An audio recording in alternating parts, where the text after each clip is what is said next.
Valley of the Birdtail is a history of Canada, and we tell it by following two families. One of them is Indigenous and living on a reserve, and the other is Ukrainian, immigrant family. And we follow them over the course of about 150 years. And we show how inequality sneaks in because of the different legal regimes under which these two communities live. This is a book about an Indigenous community and a white community, and the only real way to do that story justice was to do it as part of a team. And if we've done something special, it's because we've done it together.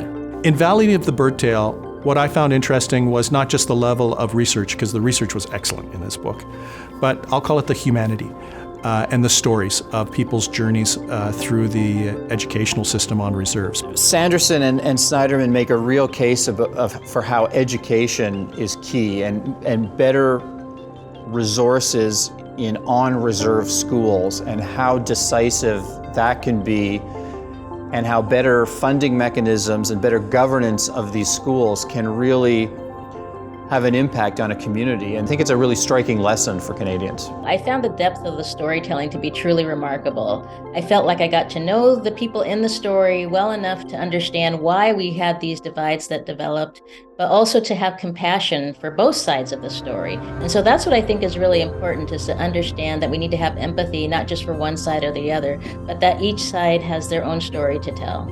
I think what we're trying to do is to help the reader understand that the inequalities that we see every day all around us are not accidental, and they're not inevitable. They're the result of government after government over the last 150 years making choices. And that means that we have the power to do things differently and better. These are not really legal problems, these are political problems. These are questions about how we live together, how we choose to live together. In Valley of the Birdtail, we show how we've chosen to end up here in this system of inequality, but we could choose to do it a different way. We could choose a better Canada.